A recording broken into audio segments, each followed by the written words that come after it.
नमस्कार, मैं हूं अंकुर तिवारी और आज हम दुर्गु कोंदल में हैं, जहां आदिवासी छात्र युवा संगठन के लोग एकजुट हुए हैं। आज एक सेमिनार का आयोजन किया गया है और इसमें जो अतिथि आए हैं, आइए उनका परिचय लेते हैं और जानते हैं क्या मकसद है इस सेमिनार का। जी, अपना परिचय बता देंगे सर? मेरा प्रभाकर गेड़ा, महाराष्ट्र से आया हूँ।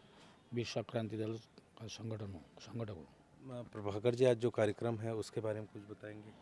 हमारा कार्यक्रम जो है आदिवासी छात्रा का दुर्ग कोंदल में रखा वाला है। उसमें हमारे 3 वक्तागण हैं। हमारे मेन वक्ता है रमेश जी बीजेकर साहब है, वो राष्ट्रीय शिक्षण नीति पर 2020 की बात करने वाले हैं। और मैं समान नागरिक संहिता का वो सब्जेक्ट में आज दिन भर बात करने वाला हूँ कार्य। जी, उस समान नागरिक संहिता के बारे में बताइएगा कि जो सरकार का कदम है वो कितना सही है और लोगों पे इसका क्या असर पड़ेगा? जो सरकार ने समाज नागरिक संहिता के बारे में जो माहौल कर रहे, ऐसा कोई उसके बाद ब्लू फिल्म नहीं है। वो डर पैदा कर रही है अब अल्पसंख्यक के बारे में।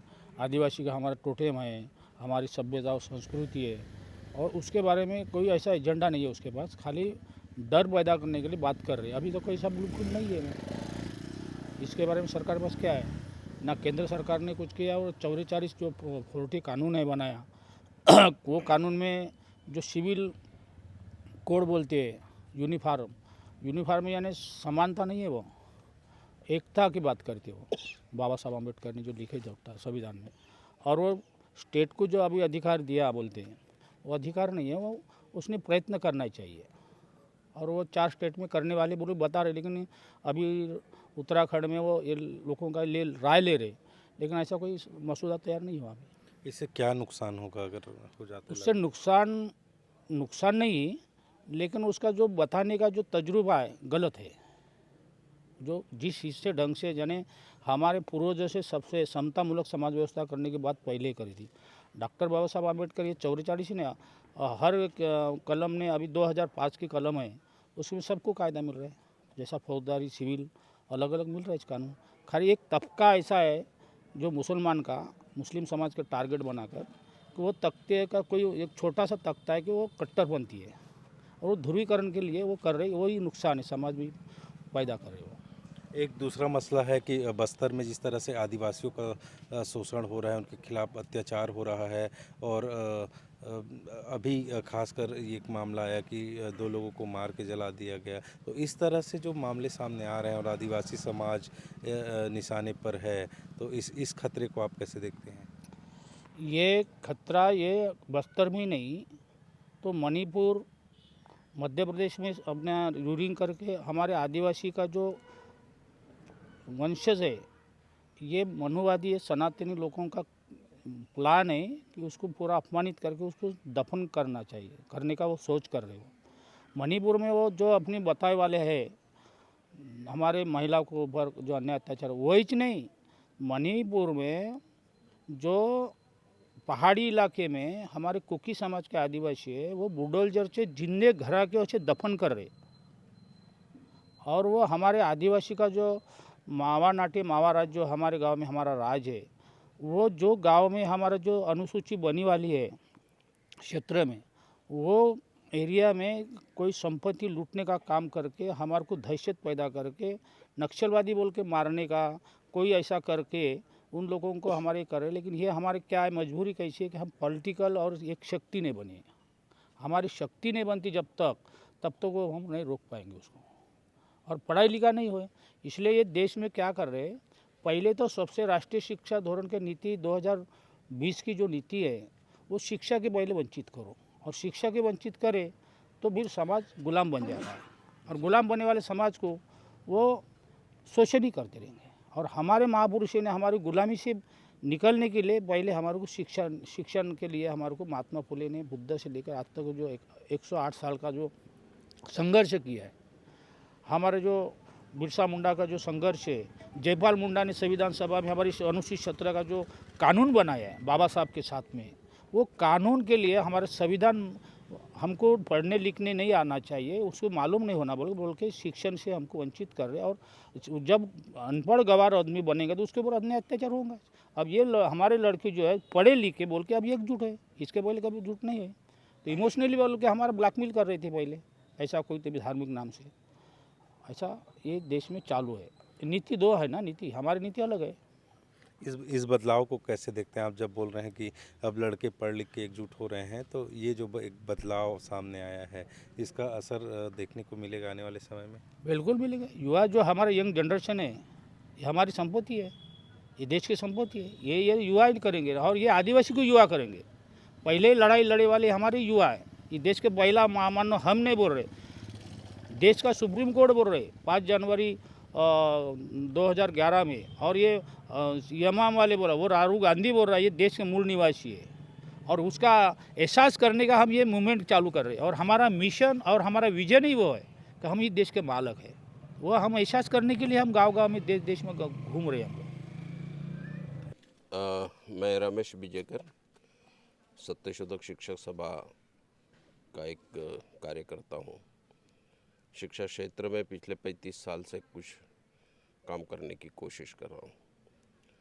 और आज यहाँ जो आदिवासी छात्र युवा संगठन की ओर से एक दिन का जो वर्कशॉप लिया गया है, ये बहुत ही महत्वपूर्ण वर्कशॉप है। इसमें खासकर 2 विषयों की चर्चा होने वाली है। एक तो पहला विषय है कि समान नागरिक कायदा, और दूसरा है राष्ट्रीय शिक्षा नीति। ये दोनों विषय एक दूसरे को पूरक है, और दोनों विषय आज की बहुत सख्त ज़रूरत है। वो इसलिए कि जिस देश में समानता नहीं है हजारों साल से, और जिन विचारधाराओं से इस देश में समानता नहीं आई, वो लोग ये कह रहे हैं कि हम समान नागरिक कायदा करेंगे। आपने शायद एक कार्टून देखा होगा, एक कंपाउंड वाल है, कंपाउंड वाल के उधर एक क्रिकेट मैच चल रही है, और एक लाइन में एक ही हाइट का एक बेंच रख दिया गया है कंपाउंड वाल से देखने के बाद। उसमें 3 अलग अलग हाइट के लोग हैं, तो उसमें से सिर्फ एक ही देख पाता है, 2 नहीं देख पाते। समान नागरिक कायदा ये है। हम समान नागरिक कायदा की बात तब कर सकते कि समाज को पहले इक्वल लेवल पर ले आए। पहले इक्वल लेवल पर अगर आ जाता है तो समान नागरिक कायदा की ज़रूरत ही शायद ना पड़े। पर जिनको समानता नहीं लानी है, वो इस तरह के फंडे बार बार पॉलिटिकल और सोशली सामने लाते हैं। इसलिए सबसे पहले कि हमारी जो पीढ़ी है, जो कल की भविष्य है और इस देश का राजकारण समाजकारण करने वाली है, वो इस बात को समझ ले कि समान नागरिक कायदा और समानता, इसमें फ़र्क क्या है। वो अगर ये फ़र्क को समझ पाएंगे तो जो राजकीय जो सत्ता है, उनके एजेंडे को भी वो समझ पाएंगे। तो इसलिए मुझे आज का ये विषय बहुत ही महत्वपूर्ण रखता है। दूसरा विषय है कि शिक्षा। शिक्षा के बगैर तो किसी भी देश का, किसी भी नागरिक का और किसी भी समाज का, किसी भी काल का हम कल्पना ही नहीं कर सकते, चाहे भी वो फॉर्मल हो या इनफॉर्मल हो। ज्ञान ये ऐसी चीज़ है कि उसके बगैर आप ना तो जी सकते हो, ना ही कोई उत्पादन कर सकते हो, और ना ही समाज को बांध सकते हो, ना ही सत्ता चला सकते हो और ना ही सत्ता बदल सकते हो। इसलिए स्वाभाविक रूप से ज्ञान ये 2 परिभाषा में व्याख्यांकित किया गया है। एक है कि जिसको औपचारिक रूप से हम स्कूल कॉलेजेस में जो पढ़ते हैं, उस ज्ञान को एक ज्ञान के रूप में देखा जाता है। और जो दूसरा कि जो हमारा पूर्वज है, जो खेती में काम करता है, बढ़ई का काम करता है, लकड़े का लाने का काम करता है, जंगल में जाके काम करता है, खुदाई का काम करता है, उसके पास भी ज्ञान होता है। उस ज्ञान को हमने कभी ज्ञान नहीं माना। ये इस देश की बहुत ही बड़ी ट्रेजेडी है। ज्ञान को एक ज्ञान का दो रूपों में हम देख सकते हैं। ज्ञान होता है और उसका एक सैद्धांतिकरण होता है। तो सैद्धांतिकरण की चर्चा हम औपचारिक रूप में करते हैं, और ज्ञान जो है वो रोज़ जीता है, वो श्रमिक जो है इस देश का, किसी भी जात और वर्ग का हो, वो श्रमिक जीता है। इसको मेल मिलाकर अगर हम ज्ञान की परिभाषा करेंगे, तभी हम इस देश की परिस्थितियों को बदल पाएंगे। एक पहला सवाल है। हम फॉर्मली राष्ट्रीय शिक्षा नीति की बात को अगर हम देखेंगे तो पिछले 75 साल में स्वतंत्रता के बाद इस देश में जो शिक्षा का विस्तार हुआ था, एक कुछ हद तक हुआ था, हम पूरी तरह से उसमें भी समाधानी नहीं थे, बहुत कुछ बदलाव चाहते थे, लेकिन जो विस्तार हुआ था उसको भी एक संकुचित करने की प्रक्रिया राष्ट्रीय शिक्षा नीति ने की है। आज ये जो बच्चे कम से कम 10वीं 12वीं ग्रेजुएशन तक पहुँचे हैं, ये पिछले शिक्षा नीति का एक परिणाम है। लेकिन जब इनके बच्चे होंगे तो राष्ट्रीय शिक्षा नीति को अगर इम्प्लीमेंटेशन करेंगे तो इनके बच्चे 10वीं 12वीं तक भी नहीं पहुँचेंगे, ये स्थिति है। क्योंकि वो चाहते ही नहीं है, वो स्कूल कॉम्प्लेक्स चाहते हैं, वो क्लस्टर चाहते हैं। हायर एजुकेशन में क्लस्टर में 50 स्कूल कॉलेज बंद कर दो और एक कॉलेज रखो।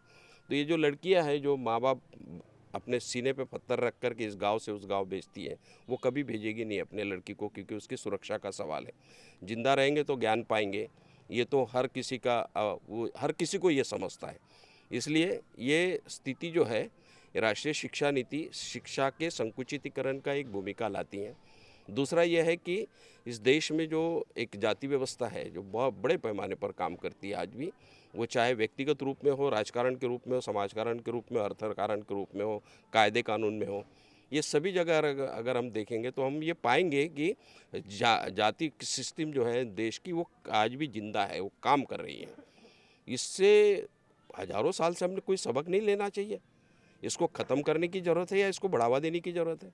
राष्ट्रीय शिक्षा नीति इसको बढ़ावा देती है, और इसलिए भी इसको समझने की ज़रूरत है कि राष्ट्रीय शिक्षा नीति का जिस तरह से प्रोपेगेंडा किया गया, उसकी पोल खोलने की बहुत ज़रूरत है।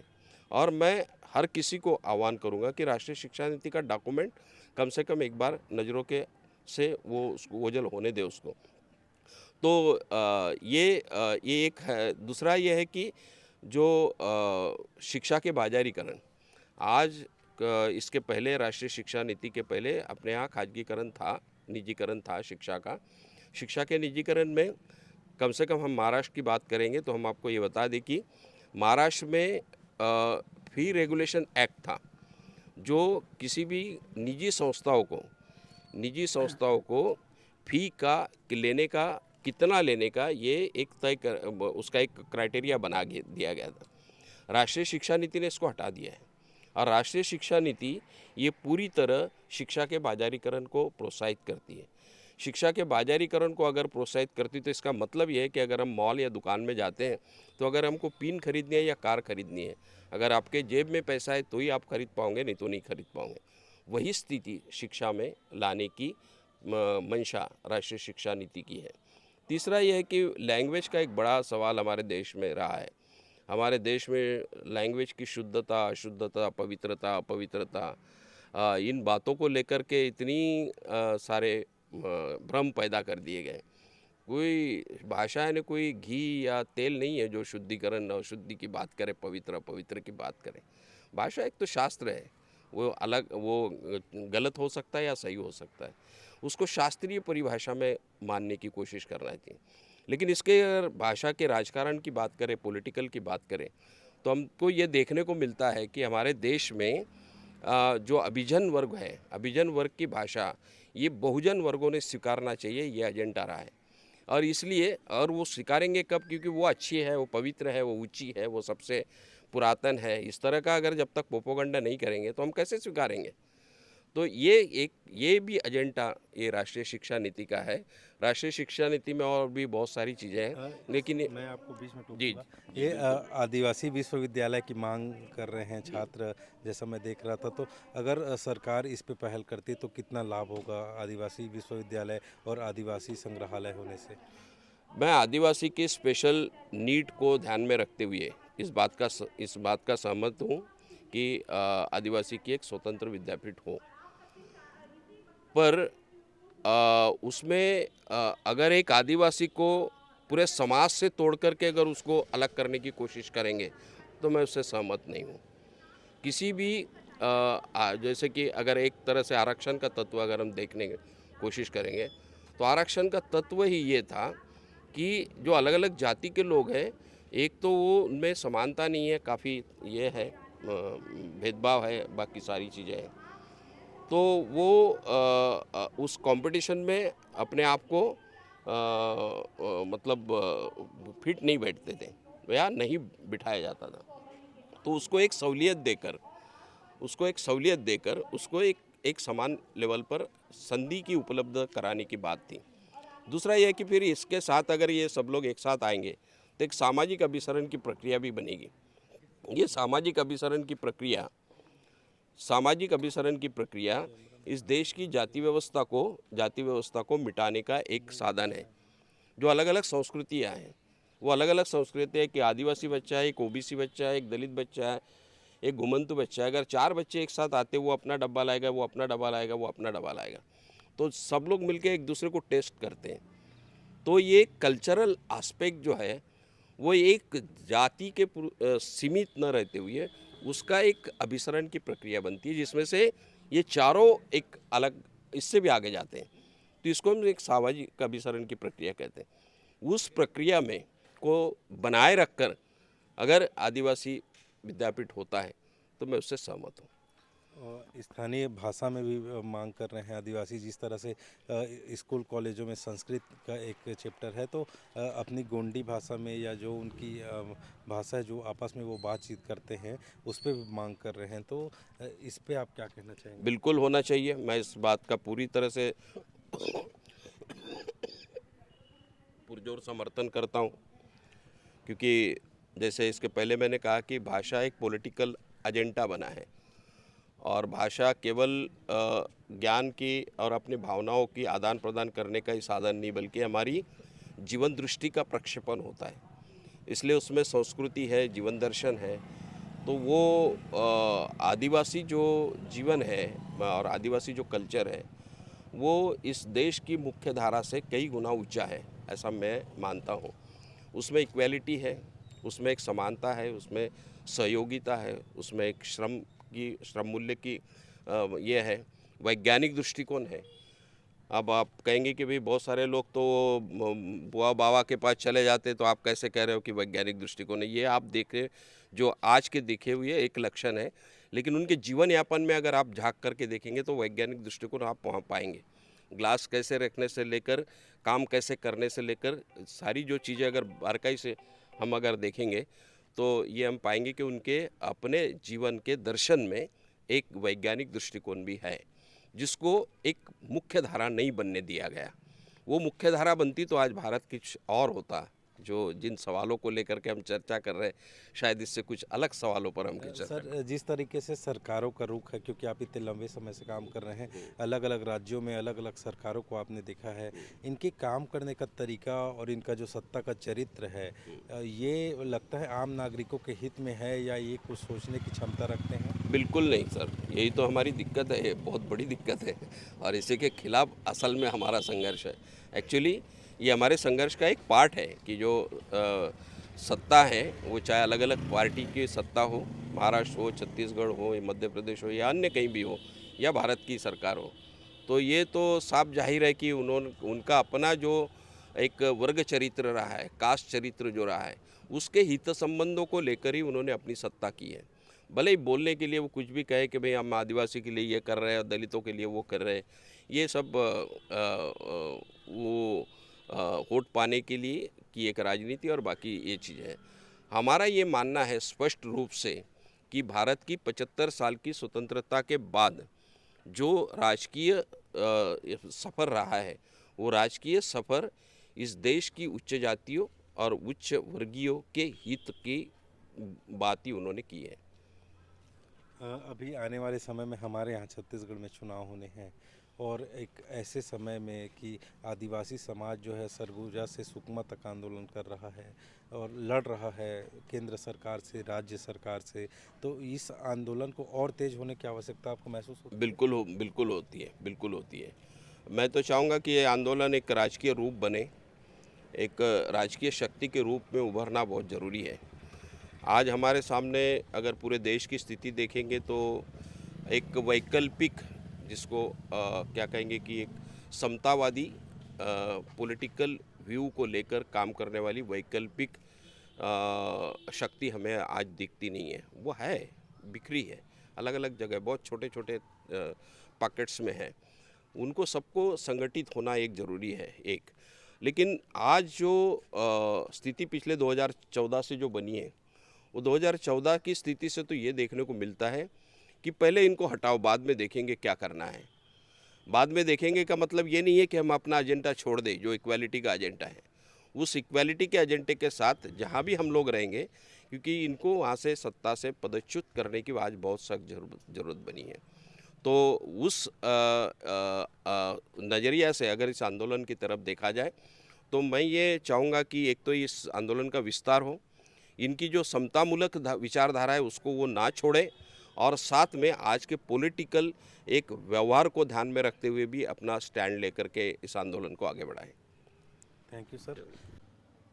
हमारे साथ आदिवासी छात्र युवा संगठन के प्रदेश अध्यक्ष राजेश नरोटी हैं, और राजेश जी बताएंगे कि आज जो एक दिवसीय सेमिनार है इसका क्या उद्देश्य है और इसकी जो मांग है वो क्या क्या है।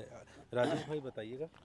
आज आदिवासी छात्र युवा संगठन के तत्वावधान में कांकेर जिले के दुर्ग कोंदर ब्लॉक में एक दिवसीय कार्यशाला रखे हैं, जिसमें 2 विषय प्रमुख है कि राष्ट्रीय शिक्षा नीति, साथ ही समान नागरिकता संहिता। तो मैं नई शिक्षा नीति पर कहना चाहूँगा, पूरे सर ने विजयकर सर ने भी बताया, साथ ही मैं भी इस नई शिक्षा नीति का पुरजोर विरोध करते हैं। इस प्रकार से इस नई शिक्षा नीति में निजीकरण, आज इस प्रकार से शिक्षा का बजरीकरण हो रहा है, आदर्श कंट्री से जिस प्रकार से यहाँ बिजनेस करने आ जाएंगे तो कहीं ना शिक्षा महंगा है, तो इसमें एक आर्थिक जो कमज़ोर शख्स अपने बच्चों को नहीं पढ़ा पाएंगे, तो कहीं ना कहीं इनका इस नई शिक्षा नीति में टोटली कहा जा सकता है तो जो दलित है, पिछड़े हैं, आदिवासी जो है वो लोग, जिस विचारधारा के जो लोग हैं, जो हमेशा लोगों को ऊंच नीच की जो धारणा रही है, ऐसे लोग इस नया शिक्षा नीति लागू कर पुनः वर्ण व्यवस्था को लेने की इनकी मानसा है। इसलिए हमने शिक्षा नीति के लिए एक दिवसीय कार्यशाला रखे हैं, जिसमें बस्तर संभाग के अलावा अन्य संभागों से भी छात्र छात्राएं बड़ी संख्या में उपस्थित हुए हैं। जी परिचय बताएंगे। मेरा नाम मानसू आंचला है और मैं यहाँ दुर्ग ब्लॉक का आदिवासी छात्र युवा संगठन का ब्लॉक अध्यक्ष हूँ। आज एक दिवसीय सेमिनार का आयोजन किया गया है, छात्र जुटे हैं, अतिथि आए हैं, आप क्या कहना चाहते हैं? मैं उनका तहे दिल से स्वागत करता हूँ, और जो हमारा एजेंडा है हमारा आदिवासी छात्र युवा संगठन का, जो राजेश दादा ने जो बताया कि जो शिक्षा नीति लाया गया है वो गरीब तबका के लिए नहीं है, पूंजीपतियों के लिए है, जिससे कि हम यदि इस पर हम गौर करें तो हमारे ये जो बस्तर संभाग में बहुत भी पिछड़ा संभाग है, और यदि ये शिक्षा नीति यहाँ पर लागू करते हैं तो निश्चित रूप से यहाँ के गरीब बच्चे जो आदिवासी हैं, बिल्कुल ही आर्थिक रूप से कमज़ोर हैं, उनके लिए आने वाले समय में मुश्किल शिक्षा प्राप्त करने मुश्किलों का सामना करना पड़ सकता है। इसलिए हम इसके विरोध के लिए, और इसमें क्या क्या है उसको हम जानेंगे, और उसके बाद हम रणनीति होगा कि छात्रों के साथ फिर रणनीति बनाएंगे, इसको विरोध करना है या फिर क्या करना है। ऐसे करके हम लोग हमारे जो आदर्श टीचर हैं, शिक्षक हैं, उनके माध्यम सीखेंगे और जानेंगे कि क्या क्या उस शिक्षा नीति में है।